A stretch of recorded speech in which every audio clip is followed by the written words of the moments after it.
Assalamualaikum warahmatullahi wabarakatuh.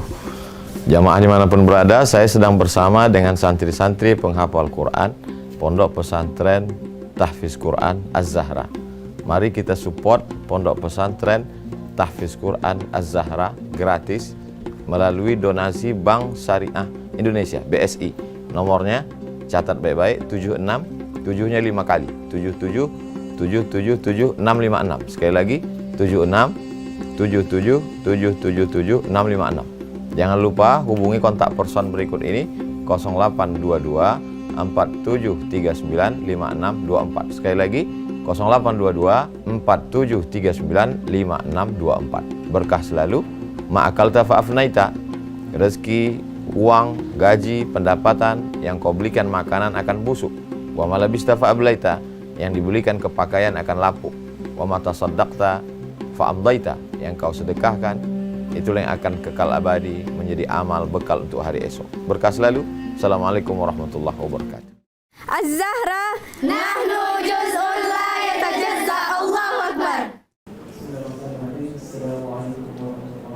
Waalaikumsalam.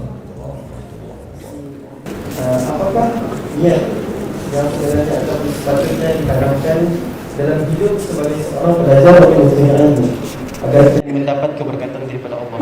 Mungkin pada kebiasaannya mereka mengatakan belajarlah kerana Allah, belajarlah untuk mendapat ridha Allah. Tapi mungkin yang mulia ustaz ada nasihat ataupun niat yang lebih khusus untuk seorang pelajar dalam mencari ilmu, insya-Allah. Assalamualaikum. Waalaikumsalam warahmatullahi wabarakatuh. Saya umur 15 tahun, kelas 3 Sanawi, datang ke rumah Syekh Jalaluddin Abdul Muttalib, Imam Masjid Raya Medan, Sumatera Utara.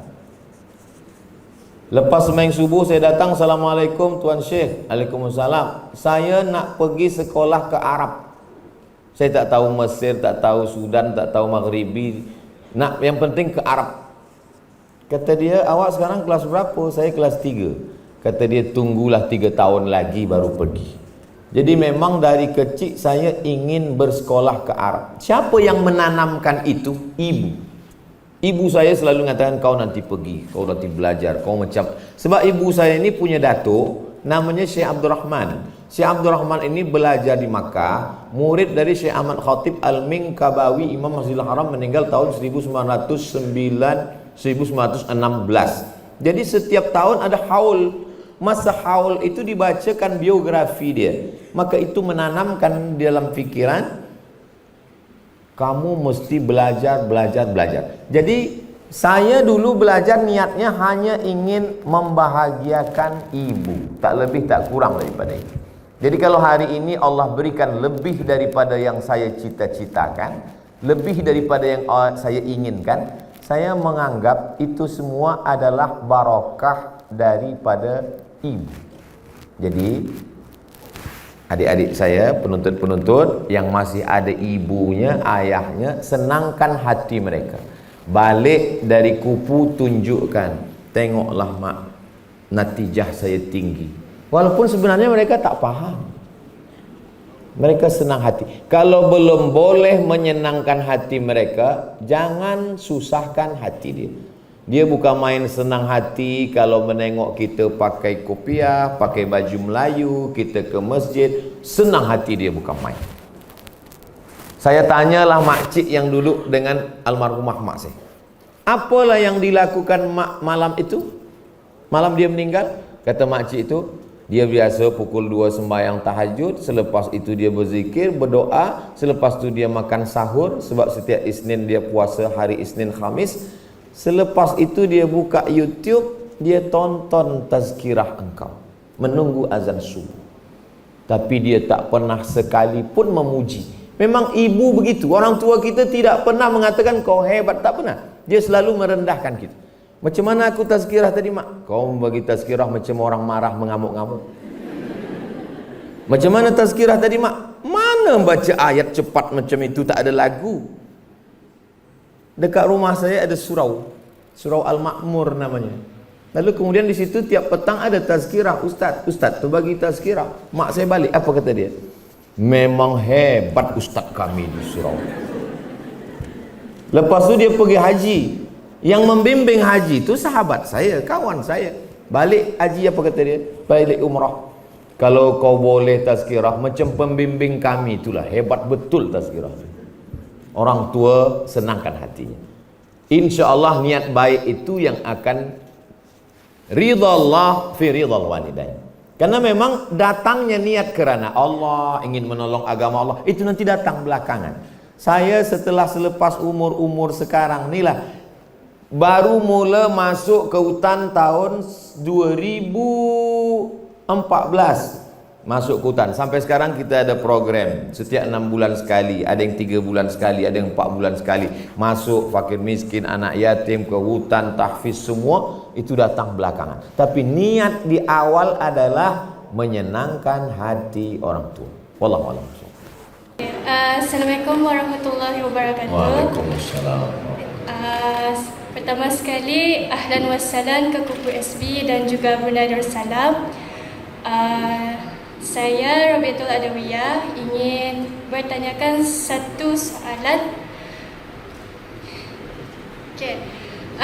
Apakah nasihat yang boleh Ustaz berikan bagi seseorang yang ingin menjadi pendakwah yang memang niatnya untuk mengamalkan dan juga mengajarkan kepada masyarakat, tetapi sekelilingnya banyak dugaan?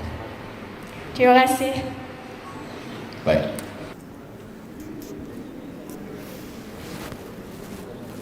Ada 3 orang yang dia tidak pernah mati abadi. Yang pertama, raja-raja yang soleh tak meninggal. Salahuddin Al-Ayyubi, Muhammad Al-Fatih. Yang kedua adalah orang-orang kaya yang membina masjid. Yang ketiga adalah orang yang berdakwah dengan tazkirah. Saya ukurkan diri saya. Saya bukan raja, saya tidak kaya. Maka satu kesempatan kalau ingin abadi, tinggal dakwah. Maka inilah yang saya pegang. Jadi kita pun semua begitu. Tapi tidak semua orang punya kemampuan public speaking untuk bicara. Itu boleh dilatih. Nanti datangkan yang ahli dalam bidang public speaking, atau kita rakamkan, kita rekodkan. Bila dulu ada namanya musabaqah tilawatil Quran, sekarang kita buatkan pula dalam rangka menyambut bersempena dengan menyambut tahun baru hijrah, musabaqah vlog, musabaqah video pendek tazkirah. Di situ nanti bila kita dengar, kita tahu kesalahan, kekeliruan kita. Selepas kita buatkan channel YouTube free, buat Instagram, buat TikTok, buat Facebook, upload video-video pendek 1 minit, 3 menit, 10 menit. Buat video pendek. Assalamualaikum warahmatullahi wabarakatuh. Dunia ini hanya tempat singgah sementara hari panas. Setepas matahari redup, kita pun akan berlalu. Jangan kemana-mana, terus tonton channel ini. Berdakwah itu pasti, viral itu takdir.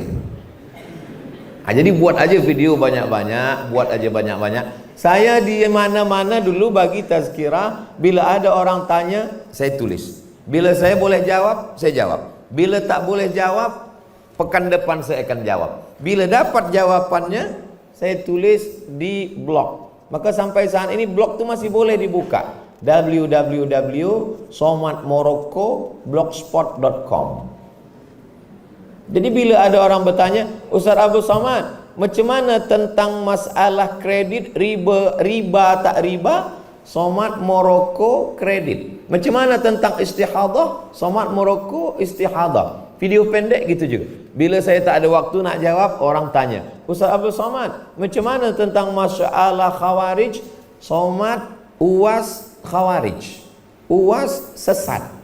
UAS, takkan UAS sesat maksudnya membahas tentang aliran sesat. Dia tinggal tuliskan keyword saja. Jadi perbanyaklah tulisan, buat banyak-banyak. Komunikasi kita 2. Yang pertama tulisan, yang kedua khitabah. Dari mana orang mengenal Imam Nawawi? Istrinya tak ada, anaknya tak ada.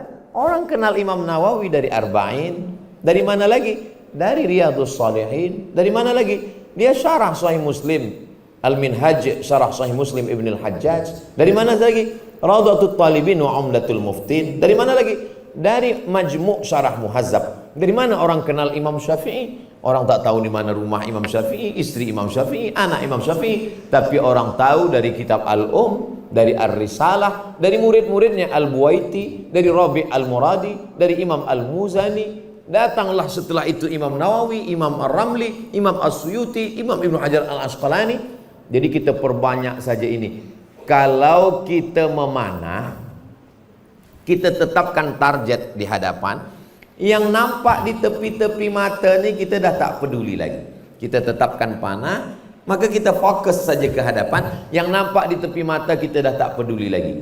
Sampai pada puncanya kita tak peduli lagi antara like and dislike. Kita tak peduli lagi komen orang. Sanjung tak membuat engkau membumbung, caci maki tak membuat engkau murung. Ustaz Abdul Somad dah sampai ke situ? Belum. Jadi macam mana Ustaz boleh sabar membaca komen-komen yang ada di Instagram, yang ada di YouTube itu? Saya baca tapi tak boleh balas sebab saya tak ada password. Kita bagi pada orang lain. Halakam ru'un lam ya'rif qadrahu. Orang celaka adalah orang yang tiada tahu siapa dirinya.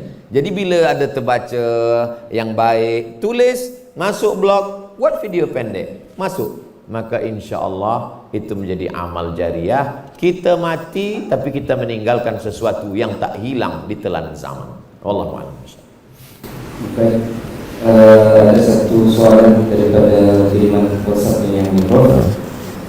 Ketua mengenai ingatan, kuat ingatan, terutama bagi ibu-ibu, mungkin pensyarah-pensyarah wanita ya. Supaya lebih kuat ingatan, terutama untuk menghafal tarikh dan sebagainya. Ada orang yang mengatakan beza lelaki dengan perempuan. Perempuan ini bila hati dia tenang, itu dia kalau dibawa belanja. Itu kata orang, bukan kata saya, kata psikolog. Jadi ketenangan itu, di mana letak ketenangan itu? Memang ada sesuatu yang tak terelakkan, faktor umur.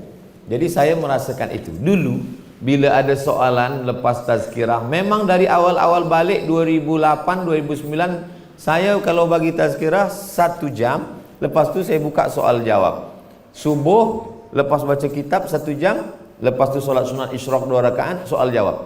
Saya kumpul semua soalan. Selepas tu boleh saya jawab. Soalan 1, soalan 2, soalan 3, soalan 4. Sekarang satu orang soal 3, saya tanya, apa tadi yang pertama? Itu memang ada sesuatu yang tak terelakkan. Tapi yang kedua adalah mungkin sebab kita ulang-ulang. Maka kata orang Melayu, hafal kaji kerana diulang, pasal jalan kerana dilalui.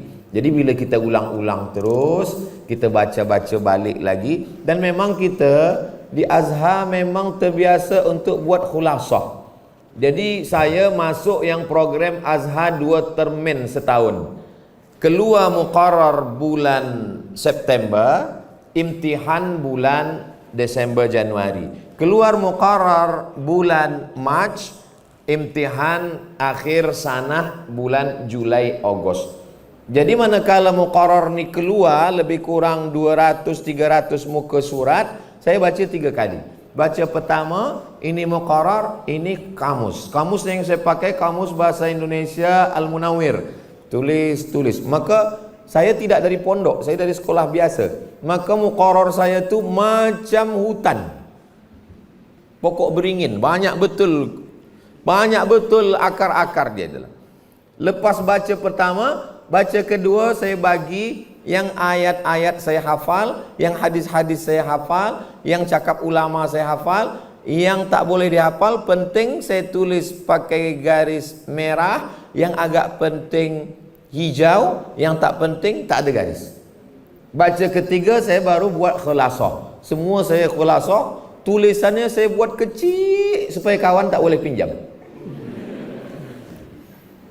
Mat, engkau tak ada bawa muqarrar. Aku baca muqarrar, kepala aku pening, tak boleh bawa. Jadi mana semua engkau baca nak imtihan exam ni? Ni ada 2-3 lembar. Boleh aku copy? Copylah. Tak jadilah, kecil betul. Jadi kebiasaan memanglah dari dulu begitu. Kenapa? Apa sebab? Saya di Fakulti Usuluddin. Usuluddin 14 subjek. Bila tidak lulus 3 subjek, maka kita mesti ulang. Bila tak lulus 4 subjek, maka kita mesti berarti tidak habis. Saya dapat minhah dirasiyah scholarship dari Azhar. Bila tidak lulus satu kali, dia potong 25%. 2 kali 50%. 3 kali tak naik tingkat, balik tidak dia bagi tiket, siap-siaplah naik rakit dari Sungai Nil ke Sungai Siak. Jadi memang ada rasa ketakutan itu, dan kita terbiasa. Kata orang Melayu, alah bisa karena biasa, karena membiasakan diri. Tapi yang hilang tetap juga hilang. Wallahu a'lam. Alhamdulillah, terima kasih yang mulia Prof. Jadi sekali bagi pihak College University Berdaulat Sebugawan melakukan jutaan terima kasih kepada yang mulia Prof di atas ceramah yang disampaikan. Semoga ilmu yang dikongsikan dapat beramal kepada pelajar College University Berdaulat Sebugawan. Dan Prof ini izinkan saya membuat kesimpulan ceramah pada hari ini dengan beberapa rangka pantun. Pergi kedai membeli baju dibeli berwarna hijau. Andai ingin negara maju, pastikan otak kita terjaga. Otak kita perlu dijaga dengan ilmu dan berkah. Kubur SB akan sentiasa terjaga kerana warganya mengutamakan berkah.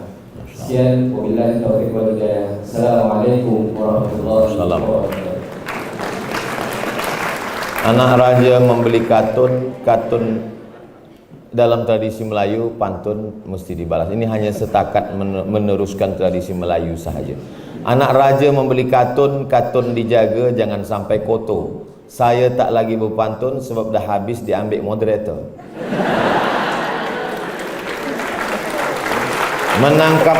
Menangkap puyuh di Bukit Selasih. Thank you dan terima kasih. Assalamualaikum warahmatullahi wabarakatuh. Assalamualaikum warahmatullahi wabarakatuh. Jamaah dimanapun berada, saya sedang bersama dengan santri-santri penghafal Quran Pondok Pesantren Tahfiz Quran Az-Zahra. Mari kita support Pondok Pesantren Tahfiz Quran Az-Zahra gratis melalui donasi Bank Syariah Indonesia BSI. Nomornya catat baik-baik, 76 7-nya 5 kali 77 777 656. Sekali lagi 76 77 656. Jangan lupa hubungi kontak person berikut ini 0822 4739 5624. Sekali lagi 0822 4739 5624. Berkah selalu. Ma'akalta fa'afnaita. Rezeki, uang, gaji, pendapatan yang kau belikan makanan akan busuk. Wa malabista fa'ablaita. Yang dibelikan ke pakaian akan lapuk. Wa matasaddaqta fa'amdaita. Yang kau sedekahkan, itulah yang akan kekal abadi menjadi amal bekal untuk hari esok. Berkah selalu. Assalamualaikum warahmatullahi wabarakatuh. Az-Zahra nahnu juz